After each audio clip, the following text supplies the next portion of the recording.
Si vous avez aimé la vidéo, vous mettez un like et vous pouvez également vous abonner en n'oubliant pas la petite cloche pour ne pas rater les notifications. Vous êtes dans l'analyse du journal, une version simplifiée du journal d'actualité. Cette semaine, dans l'analyse du journal, on revient sur les incendies qui ravagent l'Australie. Pour parler de ce sujet qui est pour le moins brûlant, je vais revenir sur les faits en vous évoquant quelques chiffres. Je vais vous expliquer les origines de ces incendies.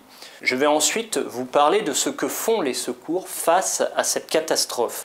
Je vous parlerai brièvement du rôle du Premier ministre australien. Et enfin, je vous parlerai du charbon qui est un élément majeur dans cette catastrophe. On évoque une fourchette de 500 millions d'animaux à 1 milliard d'animaux. Vous voyez comme la fourchette est assez large, puisqu'il est difficile de compter le nombre d'animaux qui ont été tués lors des incendies qui sévissent en Australie.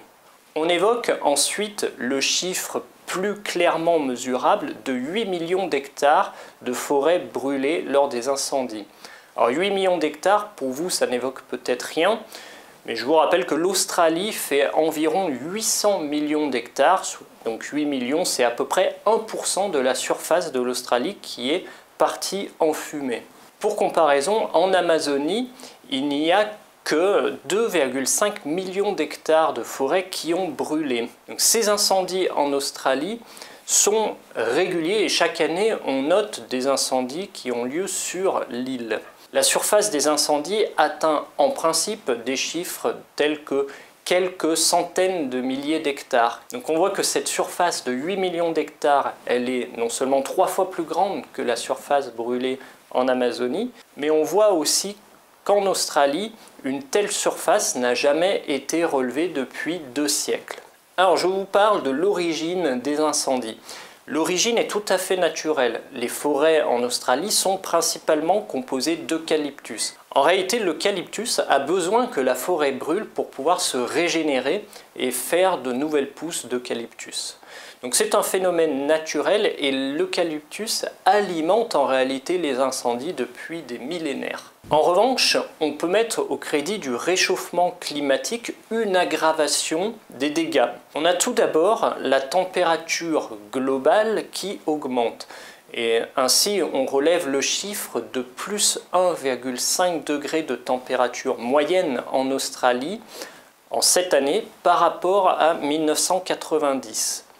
Avec plus 1,5 degré, les terres sont beaucoup plus sèches, les arbres se dessèchent également et sont plus facilement inflammables. Ensuite, toujours avec la montée de la température globale, à certains endroits de l'océan, la température monte un peu plus vite et la température qui augmente dans l'océan engendre une augmentation de l'évaporation de l'eau. Sans entrer dans les détails, cette évaporation de l'eau provoque des mouvements de masse d'air et ces masses d'air provoquent des vents qui soufflent sur l'Australie.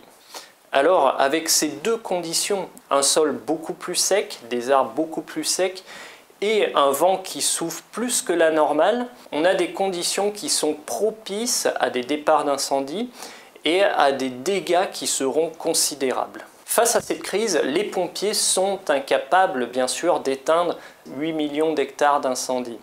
Alors le gouvernement a mobilisé des militaires et des pays tels que le Canada ont envoyé des forces supplémentaires pour aider les Australiens. Et on voit que le bilan est quand même très modéré. On relève à peine plus d'une vingtaine de décès pour une telle catastrophe. On peut donc considérer que la population et l'action des pompiers a été bien préparée pour faire face à la catastrophe. Dans cet environnement brûlant et hostile, la population s'indigne du fait que le Premier ministre soit parti en vacances alors que le pays était en flammes.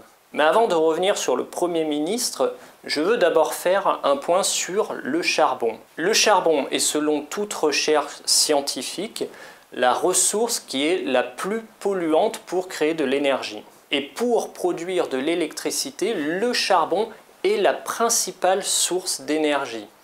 On relève que 40% environ de l'électricité mondiale est produite à base de charbon. Et enfin, le charbon, c'est la source d'énergie qui a le plus de réserves. Et rien qu'en utilisant le charbon, on serait capable d'alimenter toutes les villes du monde pendant quelques siècles. Si la Chine est le premier producteur de charbon avec un volume de 45% par rapport à l'échelle mondiale, l'Australie, avec une production de 6%, est le premier exportateur. En d'autres termes, on peut considérer que l'économie australienne s'est appuyée sur l'exportation du charbon. Et vu qu'on va utiliser ce charbon pour produire de l'électricité, on va également polluer la planète. Dans tout ça, le Premier ministre australien défend l'industrie du charbon et il défend le fait que si on supprime l'industrie du charbon, il y aura beaucoup de chômage. On peut comprendre effectivement cet argument. En revanche, on a beaucoup de difficultés à comprendre son argument qui est de dire que le charbon est une énergie propre. Il suffit de regarder un morceau de charbon brûlé pour comprendre qu'il y a des microparticules noires qui s'en dégagent et il vaut mieux pas le respirer. Alors le réchauffement climatique qui est à la base de l'aggravation des incendies en Australie est le résultat d'une utilisation excessive des énergies fossiles. Alors on pourrait se poser cette question légitime. Pourquoi avons-nous besoin d'utiliser autant d'énergie fossile telle que le charbon? Cela pourra faire l'objet d'un autre débat. Si vous avez aimé cette vidéo, n'hésitez pas à la partager sur vos réseaux sociaux. Quant à moi, je vous dis à très bientôt.